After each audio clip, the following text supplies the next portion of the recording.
सत्तारूढ गठबन्धन स्थानीय तहको निर्वाचन नै सार्ने उपाय खोजिरहेका बेला निर्वाचन आयोग भन्छ मिति छिटो घोषणा गर। कान्तिपुर समाचारमा आज स्थानीय निर्वाचन र गठबन्धनलाई लिएर सत्ता घटक कांग्रेसभित्र मतभेद, साथै आज हामीसँग हुनेछ कोरोना संक्रमण आज पनि उचाइमा, महामारीको अघिल्लो लहरमा भित्रिएका स्वास्थ्य उपकरण भने गोदाममै थन्किए, महामारीकै बेला वाणिज्य ब्याङ्कहरू भने नाफामै, सीमा क्षेत्रमा रोकिएन भारतीय पक्षको बलमिच्याई अनि भ्रष्टाचार मापनको सूचकमा नेपालको अवस्था यसपालि पनि कमजोर रहेको समाचार। नमस्कार, अब मुख्य समाचार। स्थानीय तहको चुनावको मिति तोक्न सरकारलाई निर्वाचन आयोगको चौथो पटक ताकेता। वैशाखको मिति र ऐन संशोधनबारे सत्तारूढ कांग्रेसभित्र चुलियो विवाद। 10 गजामा भारतीय पक्षको बलमिच्याई, मोरङको दरैयामा एसएसबीले बनायो सुरक्षा पोस्ट। पश्चिम नवलपरासीको सीमामा तटबन्धका नाममा सडक निर्माण। भ्रष्टाचार नियन्त्रणमा नेपाल असफल, राज्यका 3वटै अङ्गमा बेथिति। दक्षिण एसियाली राष्ट्रको तुलनामा स्थिति खस्कँदो। आर्थिक वर्षको 6 महिनामै 26 वाणिज्य ब्याङ्कले कमाए 33 अर्ब मुनाफा। शेयर धनीलाई प्रतिफल दिन भने कन्जुस्याई। र थ्री स्टारलाई हराउँदै त्रिभुवन आर्मी क्लब आहा रारा गोल्ड कपको अन्तिम चारमा सेमिफाइनलमा मनाङ मर्स्याङदीसँग भिड्ने।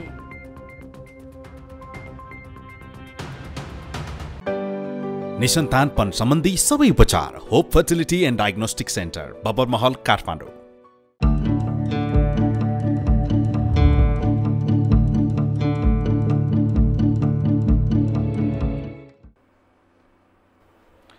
निर्वाचन आयोगले स्थानीय तहको चुनावको मिति तोक्न चौथो पटक सरकारलाई ताकेता गरेको छ।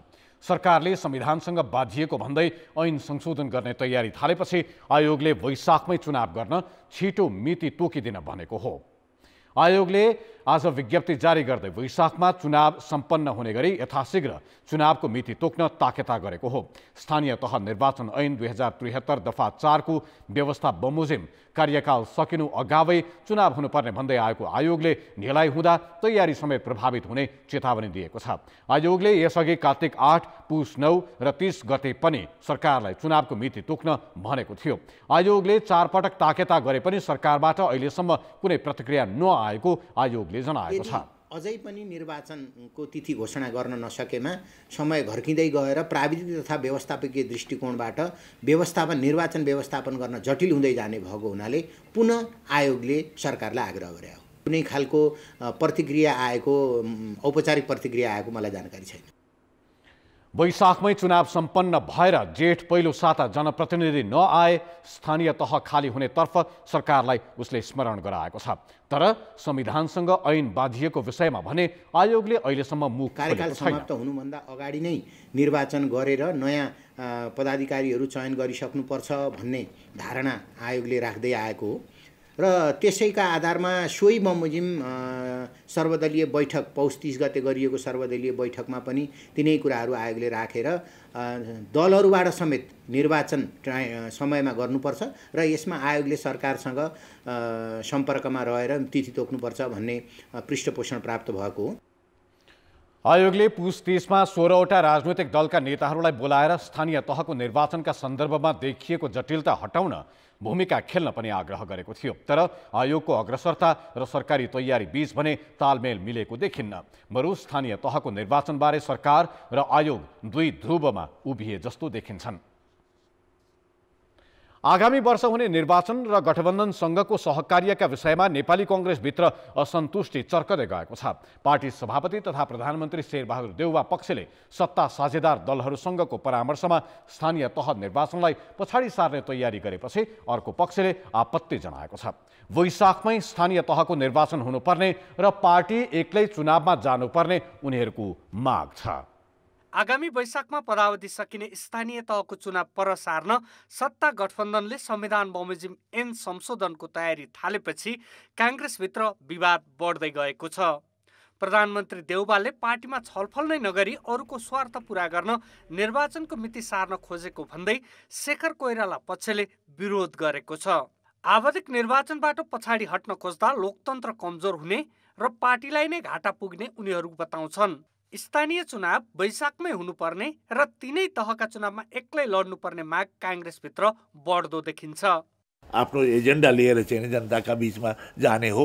भोलि निर्वाचन भइसकेपछि चाहिँ नि बहुमत प्राप्त भएन भने अन्य पार्टीसँग पनि मिलेर चाहिँ नि एउटा संयुक्त सरकार बनाउने आवश्यक पर्छ।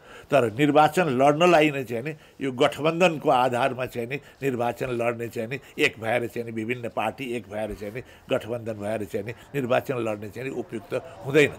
संस्थापन पक्षमा भने अहिलेको गठबन्धन जोगाउन नसकेमा सत्ता गुम्ने र बाहिर परिने डर देखिन्छ। सत्ता स्वार्थले भन्दा पनि संवैधानिक व्यवस्था अनुसार ऐन संशोधन गर्न खोजिएको काङ्ग्रेस संस्थापनको जिकिर छ।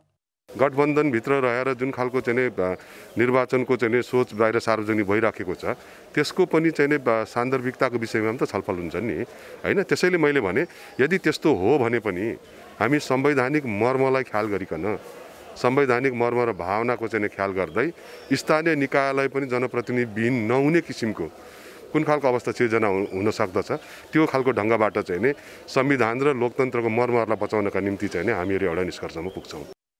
झन्डै 1.5 महिना अगाडि महाधिवेशनबाट नयाँ नेतृत्व चयन गरेको काङ्ग्रेसमा 3वटै तहका चुनावमा सत्ता गठबन्धन दलसँग मिलेर जाने कि एक्लै लड्ने भन्नेमा मतभेद छ। वैशाखमा हुनुपर्ने स्थानीय तहको निर्वाचनको विषयले पार्टीभित्र गुटगत किचलो झन बढ्ने देखिन्छ।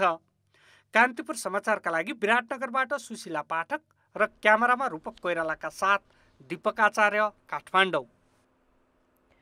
नेपालको सीमावर्ती क्षेत्रमै भारतीय पक्षले विभिन्न भौतिक संरचना निर्माण गर्दै आएको छ। अहिले पनि विराटनगरको दरैया स्थित 10 गजामा भारतीय सीमा सुरक्षा बलले सुरक्षा पोस्ट निर्माण गरेको छ। विगतमा पनि 10 गजा अतिक्रमण गरी भौतिक संरचना बनाएको ठाउँमा सीमा सुरक्षा बलले फेरि सुरक्षा पोस्ट नै बनाएको हो। नेपालसँग कुनै परामर्श नै नगरी भारतीय सीमा सुरक्षा बलले विराटनगर महानगरपालिका 16 स्थित 10 गजामा सुरक्षा पोस्ट बनाएको छ। 10 गजामा भारतीय सरकारले यसअघि पनि बिजुलीका खम्बा गाड्नुका साथै मन्दिर लगायतका संरचना निर्माण गरेको थियो। जोगबनी नगर पञ्चायतले पनि 10 गजामै सार्वजनिक शौचालय निर्माण गरेको थियो। 10 गजामा बनाएका यस्ता संरचना हटाउनुको साटो भारतीय सरकारले फेरि सुरक्षा पोस्ट निर्माण गरेको हो। स्थानीयको विरोधपछि भारतले त्यसलाई केही पर त सारेको छ, तर सारेको ठाउँ पनि 10 गजामै पर्ने स्थानीय बताउँछन्। त्यो एसएसपीले क्याम्प बनायो त्यहाँनिर हो, त्यो 10 गर्दैमा त। तर अब के गर्ने, नेपालको मान्छेले केही भन्दैन। अनुगमनमा गएको थिएँ, जाँदाखेरि त्यो चेकपोस्ट त्यो बिचैमा बनाएको थियो होइन, फेरि आज पुनः म जाँदाखेरि त्यो सारेको छ। 10 गजामा सुरक्षा पोस्ट निर्माण गरेको विषयमा स्थानीय प्रशासनले भारत अररियाका मजिस्ट्रेटलाई विरोध पत्र पठाएको छ।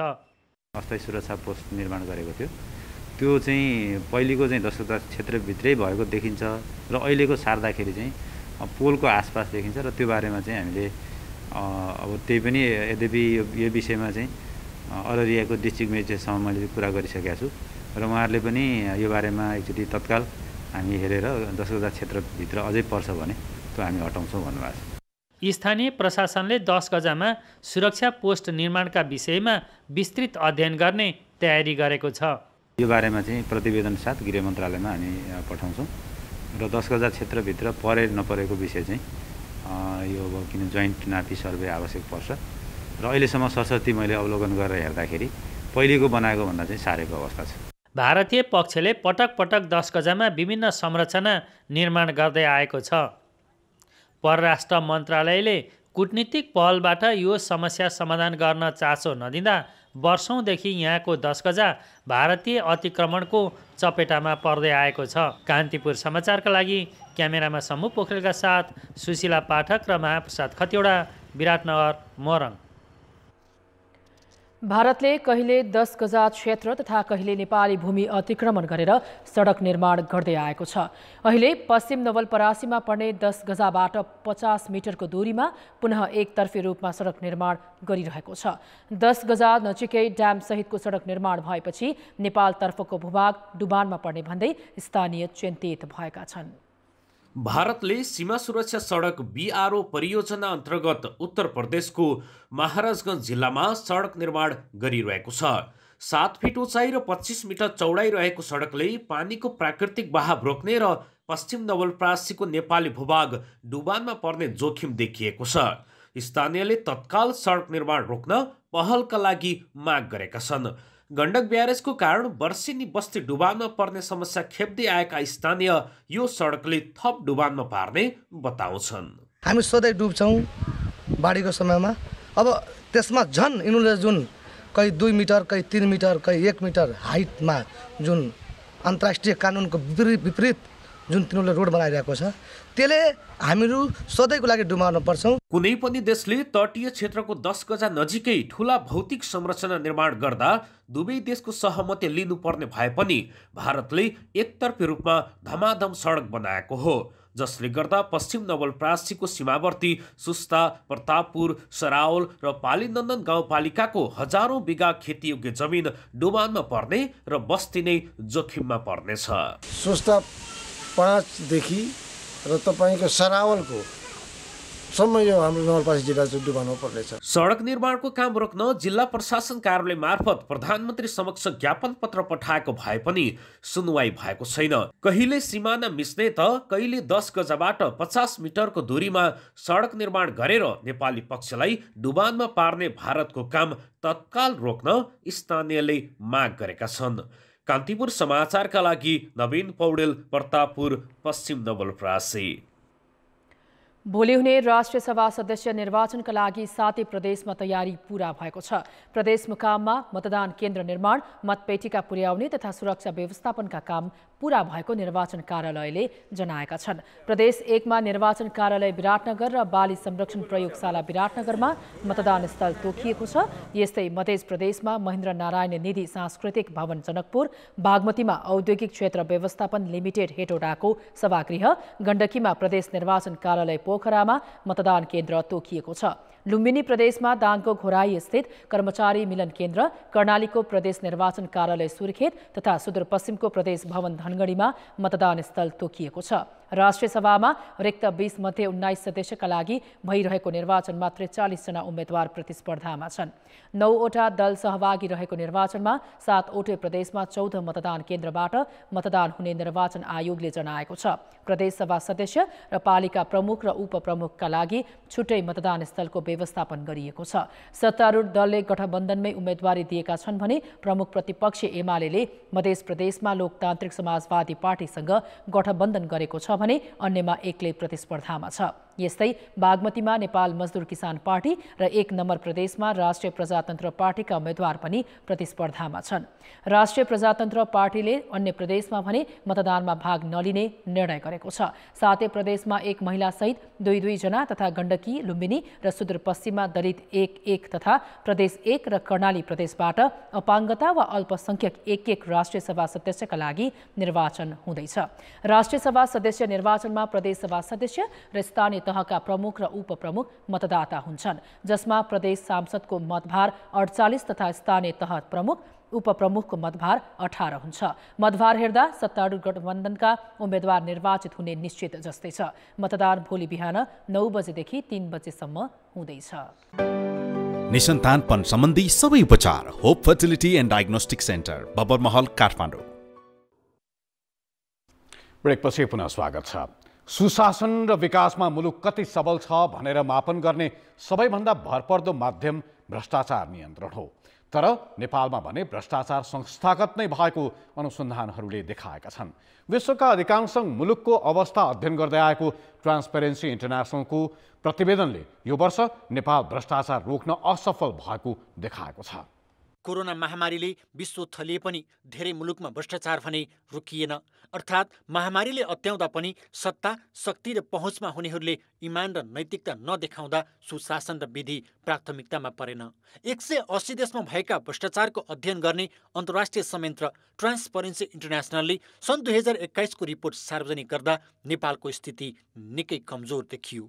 117औं सूचीमा परेको नेपालले 100 पूर्णाङ्कमा जम्मा 33 अङ्क मात्रै पायो। यो भनेको विश्वकै अत्याधिक भ्रष्टाचार हुने मुलुकको सूचीबाट माथि उठ्न नसक्नु हो। अघिल्लो वर्ष पनि यही अवस्थामा रहेको नेपाल यो वर्ष भ्रष्टाचार रोकथाम गर्न असफल देखियो। तीनवटै तहमा जनप्रतिनिधि भए पनि भ्रष्टाचार नियन्त्रण गर्ने निकाय भने झन कमजोर भन्दा नेपालको सूचक सुधार हुन नसकेको देखिन्छ। जब दण्डहीनता बिस्तारै घट्छ नि, जब दण्डित हुन थाल्छन् अपराधीहरू, त्यसपछि राजनीतिक संरक्षण पनि कम हुँदै जान्छ।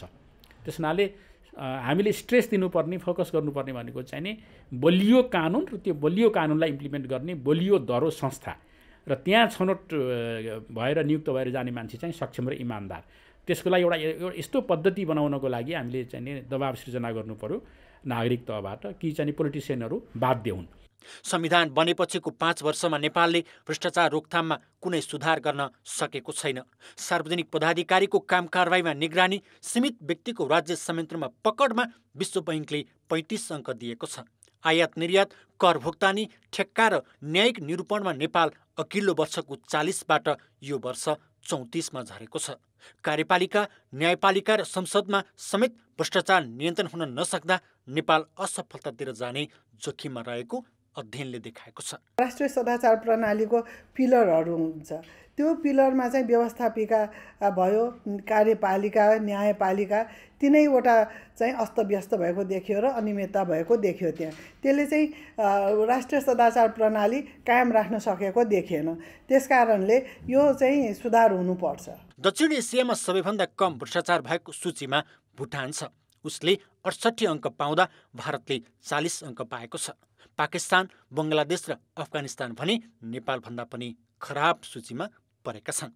कान्तिपुर समाचारका लागि क्यामेरामा पशुपति बुढाथोकीका साथमा रमेश धमला, काठमाडौँ। भ्रष्टाचार नियन्त्रणमा नेपाल असफल देखिँदै गर्दा डेनमार्क, फिनल्यान्ड र न्युजिल्यान्ड भने संसारमै सबैभन्दा कम भ्रष्टाचार हुने मुलुक बनेका छन्।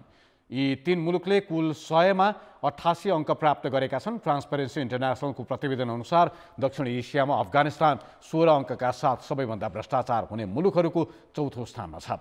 सबैभन्दा बढी भ्रष्टाचार हुने देशमा दक्षिणी सुडान छ, उसको जम्मा 11 अङ्क छ। 50भन्दा कम अङ्क ल्याउने मुलुकलाई ट्रान्सपेरेन्सीले भ्रष्टाचारले आक्रान्त भने चित्रण गरेको छ। अब जनताको आवाज। हामीले 7 प्रदेशमा सोधेका छौँ, नेपालमा भ्रष्टाचार कम नहुनुको कारण के होला?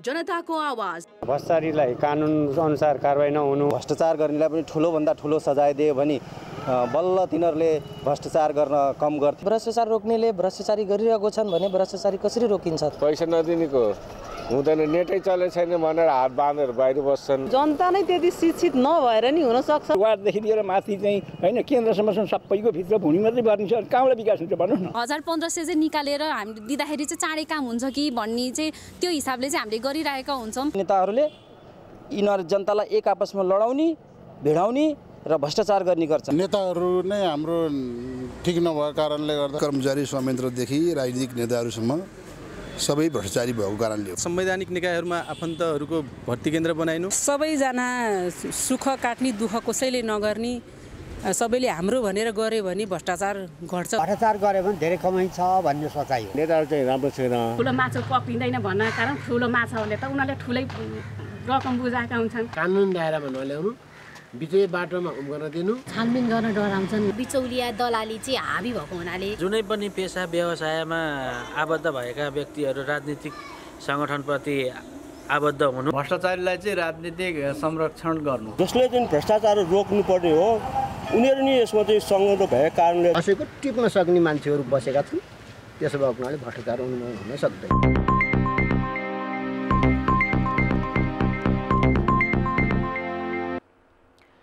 माओवादी केन्द्रले 8औं महाधिवेशन गरेको 1 महिना भइसक्यो, तर पदाधिकारी चयन गर्न सकेको छैन। खास गरी उपचारका लागि देश बाहिर गएका नेता वर्षमान पुनलाई पर्खँदा र महासचिव कसलाई बनाउने भन्नेमा कुरा नमिल्दा महाधिवेशन पदाधिकारी चयन नगरी सकिएको थियो। अहिले नेता पुन स्वदेश फर्केर लगत्तै महासचिवमा दावी गर्नु र अध्यक्षलाई भेट्नुलाई अर्थपूर्ण रूपमा हेरिएको छ। सत्तारूढ माओवादी केन्द्रको पुस 11 देखि 18 गतेसम्म काठमाडौँमा भएको 8औं महाधिवेशन अध्यक्ष छानेपछि सकिएको थियो। हुन त विधानमै कति पदाधिकारी हुने भन्ने टुङ्गो लाग्न सकेको छैन।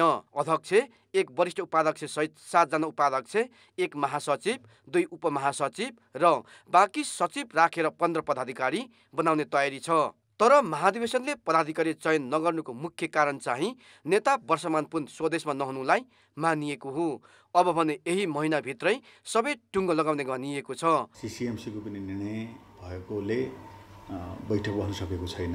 पदाधिकारी चुन्ने कुरा बैठक बसेर लाइभमा नै हामीले टुङ्गो नलाउँदाखेरि अरू तरिकाले भर्चुअलद्वारा चाहिँ त्यो सम्भव नभएको हुँदाखेरि 27 गते केन्द्रीय समितिको बैठकको आह्वान भएको छ।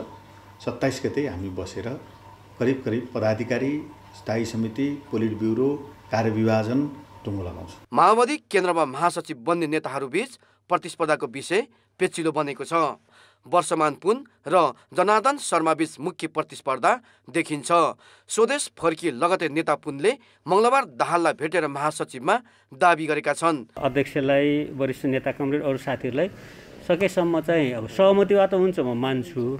यसो प्रतिस्पर्धात्मक जस्तो हो अथवा आन्तरिक जनवाद प्रयोग हुने खालको हो भने म पनि सहभागी हुन्छु। मैले त्यो चाहिँ अवसर पाउनुपर्छ भनेर मैले आफ्नो कुरो राखेकै हो। दाहाल भने दुई नेताबीच सहमति नभए तेस्रो नेतालाई महासचिव बनाउने मनस्थितिमा छन्। त्यसैले पदाधिकारी चयन र नेताहरूको कार्यविभाजन गर्न भन्दै यही माघ 27 गते केन्द्रीय कमिटीको बैठक बोलाइएको छ। माओवादीले पदाधिकारीको संख्या र नेता व्यवस्थापन कसरी गर्छ त्यो विषय भने पेचिलो बनेको छ। कान्तिपुर समाचारका लागि क्यामेरामा पशुपति बुढाथोकी र गोविन्द खत्रीका साथ दशरथ राई, काठमाडौँ। पछिल्लो 24 घण्टामा कोभिड-19 का 9,432 संक्रमित थपिएका छन्। 18,103 जनाको पीसीआर परीक्षण गर्दा 52% संक्रमण पुष्टि भएको हो। 7,806 जनाको एन्टिजेन परीक्षण गर्दा 2,576 जनामा देखिएको छ। काठमाडौँ उपत्यकामा मात्रै 6,172 संक्रमित थपिए। यसैगरी मोरङमा 442, सुनसरीमा 291, रूपन्देहीमा 223 जनामा पुष्टि भएको छ। देशैभर 245 जनाको आइसियु र 44 जनाको भेन्टिलेटरमा उपचार भइरहेको छ। संक्रमणका कारण 24 घण्टामा 8 जनाले ज्यान गुमाएका छन्। 3040 जना संक्रमण मुक्त भएका छन्। अहिले देशैभर सक्रिय संक्रमितको संख्या 88,934 छ। काठमाडौँ उपत्यकामा मात्रै सक्रिय संक्रमित 56,882 जना छन्। कोरोना संक्रमणको ग्राफ उकालो लाग्ने क्रम जारी रहे पनि खोप अभियान प्रभावकारी हुन सकेको छैन। सरकारसँग अझै 1 करोडभन्दा बढी डोज खोप मौजुदात छ, तर कतै खोप पुग्नै सकेको छैन त कतै सिरिन्ज अभावले अभियान बीचमै रोकिएको छ। सरकारले चैतसम्म सबै नागरिकलाई कोभिड विरुद्धको खोप लगाइसक्ने लक्ष्य राखेको छ, तर तेस्रो लहरको संक्रमण व्यापक भइरहँदा रुकुम पश्चिम जस्ता दुर्गम जिल्लामा भने खोपको सहज उपलब्धता छैन। यहाँका 36% नागरिक अझै खोपको पहुँच बाहिर छन्। खोप सहज नभएपछि धेरै नागरिक पहिलो डोजकै पर्खाइमा छन्। बुस्टर डोज लगाउने कार्यक्रम पनि अहिलेसम्म सुरु भएको छैन। यसैगरी लुम्बिनी प्रदेशका प्राय सबै जिल्लामा खोपसँगै सिरिन्ज अभाव छ। कतिपय जिल्लामा त खोप कार्यक्रम नै स्थगित भएको छ। केही जिल्लामा उमेर समूह अनुसार खोप उपलब्ध छैन। कपिलवस्तुमा आवश्यक खोप सकिएपछि 3 दिनदेखि खोप कार्यक्रम रोकिएको छ। पाल्पामा भने सिरिन्ज अभाव छ। बुस्टर डोज लाउने भनेर निर्देशन जारी भएको हुँदा लगभग धेरै मान्छेलाई लाग्यौँ, तर बिचमा लाउँदै हामीलाई अकस्मात सिरिन्जको कमी भयो अनि त्यसले गर्दाखेरि सम्पूर्ण मान्छेहरूलाई नियमित रूपमा लाउन अलिकति डिस्टर्ब भयो। सरकारले चैतसम्म सबैलाई खोप लगाइसक्ने लक्ष्य राखेको भए पनि धेरै स्थानीय तहमा खोपको सहज व्यवस्थापन भएको छैन। मङ्गलबार आएको 16,60,000 मोडर्ना खोप बाहेक अहिले 1,07,24,233 खोप मौजुदात हुनुपर्ने हो, तर 24 लाख खोपको तथ्याङ्क सरकारसँग छैन। कतिपय खोप लगाउँदाखेर गएको र कतिपयले यसअघि नै बुस्टर डोजका रूपमा लगाएकाले सम्पूर्ण विवरण अद्यावधिक नभएको सरकारको भनाइ छ। केही पर्सेन्ट त त्यो चाहिँ खेर जाने पनि रहेछ। अब त्यो कारणले त्यो चाहिँ भएको हुनसक्छ। अनि हामीले के भनेका छौँ, जसले तेस्रो मात्रा लगाउनु भएको छ र चाहिँ कार्डमा भर्नु भएको छैन, रेकर्ड राख्नु भएको छैन, उहाँहरूले सो घोषित गरेर सो घोषणाका साथ चाहिँ तपाईँहरूले कार्ड भर्नुहोस्, कहाँबाट लाउनु भएको थियो त्यहाँ गएर भर्नुहोस्, त्यहाँ रेकर्ड बनाउनुहोस् भनेर पनि हामीले चाहिँ भनेका छौँ। संक्रमण व्यापक बन्दै गएका बेला सरकारले खोप अभियानलाई तीव्रता दिनुपर्छ। यो सँगै राज्यको ढुकुटी खर्च गरेर ल्याइएको खोप अझै पनि दुरुपयोग हुने सम्भावना कायमै रहेकाले सजिलो जवाफ दिनुको साटो दुरुपयोग नहुने गरी ठोस योजना बनाउन जरुरी छ। कान्तिपुर समाचारका लागि जिल्ला सहकर्मीहरूका साथ कृपाल गौतम, काठमाडौँ। सुदूरपश्चिम प्रदेशमा कोरोनाको समुदाय संक्रमण ग्राफ 2 सातामै 60%ले उकालो लागेको छ, तर सरकारी निकायको बेवास्ताका कारण कोरोना महामारी नियन्त्रण गर्न करोडौं रकम खर्चेर ल्याइएका उपकरण थन्किएका छन्। प्रदेश र सङ्घीय सरकारले खरिद गरेका लाखौँ मूल्यका उपकरण अस्पतालमा गोदाममा थुपारिएका छन्। सुदूरपश्चिम प्रदेश सरकारले 8 जिल्लाका प्रदेश अस्पताललाई गत वर्ष नै हस्तान्तरण गरेका 86वटा आइसियु र भेन्टिलेटर अझै पूर्ण रूपमा सञ्चालनमा आउन सकेका छैनन्। तराई बाहेक पहाडी जिल्लामा वितरण गरिएका आइसियु र भेन्टिलेटर प्राविधिक अभावमा थन्किएका हुन्। यता सङ्घीय अस्पताल डडेलधुरा अस्पतालले गत जेठमा करिब 4 करोड लगानीमा खरिद गरेको अक्सिजन प्लान्ट अहिलेसम्म सञ्चालन गर्न सकेको छैन। गत वर्ष नै खरिद गरिएको आइसियु बेड पनि सञ्चालन नभई गोदाममै थन्किएका छन्। अस्पताल प्रशासनदेखि लिएर अस्पतालको व्यवस्थापनको टिमले चाहिँ यसलाई उचित रूपमा चाहिँ यो प्रयोग गर्न नसकेका कारणले अस्पतालमा आउनुपर्ने दरबन्दीहरू कर्मचारीको दरबन्दीहरू व्यवस्थापन गर्न नसकेका कारणले यी प्रयोगविहीन भएको हुन्छ। सङ्घीय र प्रदेश सरकारले करोडौँ रकम खर्च गरेर ल्याएका थन्काएका उपकरण सञ्चालनमा कसैको चासो छैन भने प्रदेश सरकारले उपकरण दिने तथा प्रयोग गर्ने जनशक्ति नदिँदा समस्या भएको छ। यदि प्रयोगमा ल्याउने अवस्था थिएन भने किन खरिद गर्नु परेको थियो? यो चाहिँ ठुलो सरकारको चाहिँ कमजोरी छ। अस्पतालको प्रयोगशालामा 3 साता अघि परीक्षणको 2% मात्रै कोरोना पुष्टि भइरहेको थियो, तर अहिले परीक्षणको 64%सम्ममा कोरोना पुष्टि भइरहेको छ। कोरोनाको ग्राफ निरन्तर उकालो लाग्दा पनि प्रदेश सरकारले सञ्चालनमा ल्याउने भनेका स्वास्थ्य उपकरणहरू भने तयारी अवस्थामा राखिएको छैन। पहाडको अस्पतालहरूमा पनि आइसियु सञ्चालन गर्ने गरिकन हामीले एकजना डाक्टर र एकजना नर्सिङ स्टाफलाई नेपालगञ्ज मेडिकल कलेजसँग समन्वय गरेर बेसिक आइसियु 2 महिना तालिम सञ्चालन गरेर त्यहाँ पठाइसकेका छौँ र हामी यो कहीँ भौतिक संरचनादेखि अरू केही अलिअलि सानो सामानले ढिलो भएको छ र माघको 10देखि 15 गतेभित्रै सञ्चालनमा ल्याउने गरिकन हामी त्यो पनि सञ्चालन गर्दैछौँ। विभिन्न बाहनामा वर्षेनी स्वास्थ्य उपकरण खरिद गर्ने तर प्रयोगविहीन बनाइराख्ने परिपाटीले स्वास्थ्यमा राज्य कति उदासीन छ भन्ने देखाउँछ। कान्तिपुर समाचारका लागि महेन्द्रनगरबाट तेजसिंह मुस्कान, कैलालीबाट महेन्द्र बमका साथ वरुण पनेरू, डडेलधुरा। अब जनमतको अन्तिम परिणाम। जनमतमा हिजो हामीले सोधेका थियौं, वन अतिक्रमण रोक्न किन नसकिएको होला? ए राजनैतिक संलग्नता, बी सरकारी उदासीनता र सी वन माफियाको बोलबाला। जनमतको अन्तिम परिणाम यस्तो छ, ए राजनैतिक संलग्नतामा 55%, बी सरकारी उदासीनतामा मात्र 6% र सी वन माफियाको बोलबालामा 39% मत प्राप्त भएको छ। जनमतमा अब आजको प्रश्न। जनमत कोरोना नियन्त्रण गर्न करोडौं खर्चेर ल्याइएका उपकरण प्रयोगमै नल्याई थन्क्याउनुलाई के भन्नुहुन्छ? ए लापरवाहीको पराकाष्ठा, बी जनशक्ति अभाव र सी भ्रष्टाचारको गन्ध। जनमतको अन्तिम परिणाम भोलि साँझ 8 बजेको कान्तिपुर समाचारमा प्रसारण गर्नेछौँ। कृपया NEWS न्युज स्पेस AB वा C टाइप गरी 34001 मा SMS गरी आफ्नो मत व्यक्त गर्नुहोला। निसन्तानपन सम्बन्धी सबै उपचार hope fertility and diagnostic centre, Babarmahal, Kathmandu. अर्थ र विकास। कोरोनाका कारण मुलुकका अधिकांश आर्थिक गतिविधि प्रभावित भइरहे पनि 26वटा वाणिज्य ब्याङ्कले भने 6 महिनाको अवधिमा 33 अर्ब रुपियाँ नाफा कमाएका छन्। तर उनीहरूले आफ्ना शेयर धनीलाई बाँड्ने रकम अर्थात् वितरण योग्य मुनाफा भने उत्साहजनक रूपमा बढाउन सकेका छैनन्। 27वटा वाणिज्य बैङ्कमध्ये हालसम्म 26वटाले पुससम्मको वित्तीय विवरण सार्वजनिक गरेका छन्, जसमा 20 बैङ्कको नाफा बढेको छ। सबैभन्दा बढी नाफा ग्लोबल IMF बैङ्कले कमाएको छ। यो बैङ्कले पुससम्ममा 2 अर्ब 66 करोड नाफा कमाएको भए पनि गत वर्षको तुलनामा सबैभन्दा बढी नाफा बढाउनेमा भने सिभिल बैङ्क देखिन्छ। 6वटा बैङ्कको भने गत वर्षको पुसको तुलनामा नाफामा गिरावट आएको छ। निक्षेपको ब्याजमा लागत वृद्धि, खराब कर्जाको वृद्धिका कारण नाफाबाट प्रोभिजनिङ गरेर राख्नुपर्ने रकम बढेकाले अपेक्षाकृत नाफा भने बढाउन नसकेको बैङ्कर बताउँछन्।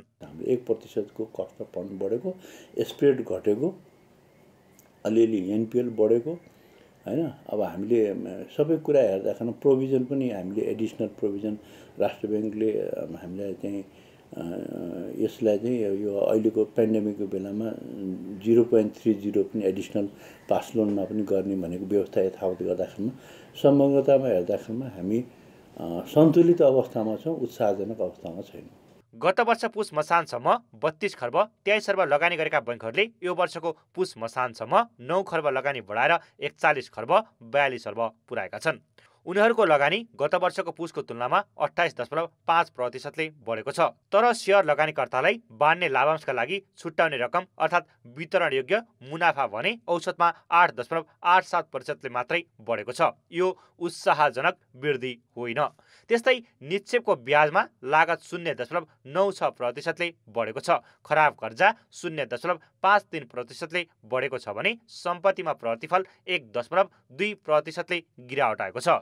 नाफा वृद्धि हुन नसक्नुको कारण चाहिँ उनीहरूको लागत हो है कि उनीहरूको ब्याज खर्च, खास गरी ब्याज र अरू चाहिँ अपरेटिङ अथवा इम्प्लोइ एक्सपेन्सेसहरू, अरू ती खर्चहरूको कारणले चाहिँ नाफामा वृद्धि नभएको होला एउटा कारण।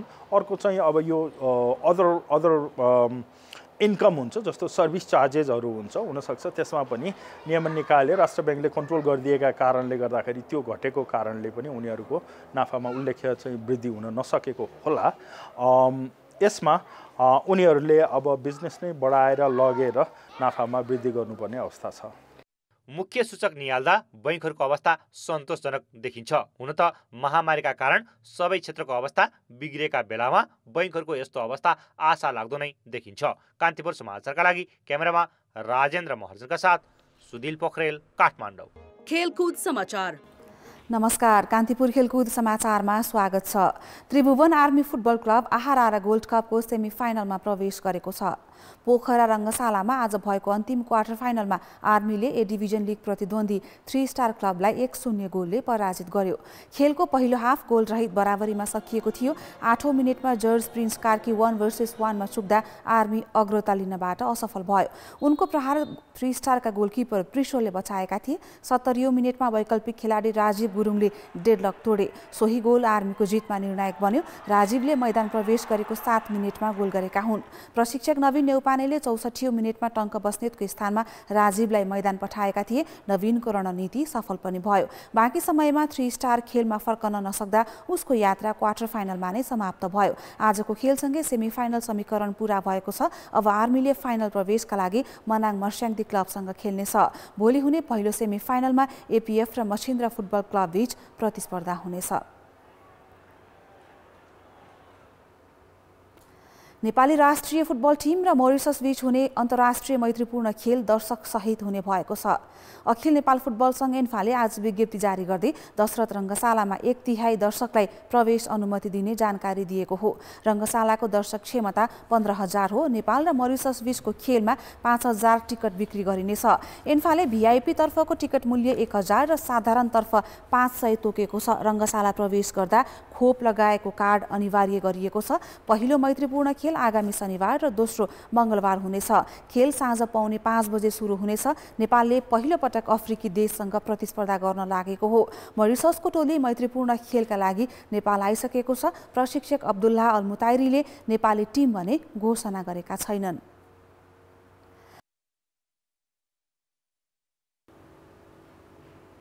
अब मौसम सम्बन्धी जानकारी।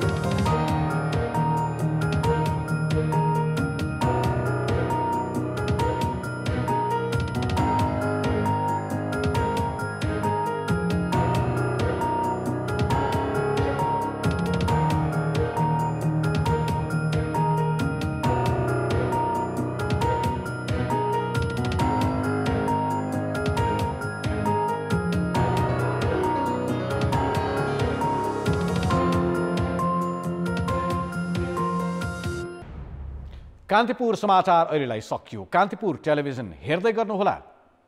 नमस्ते।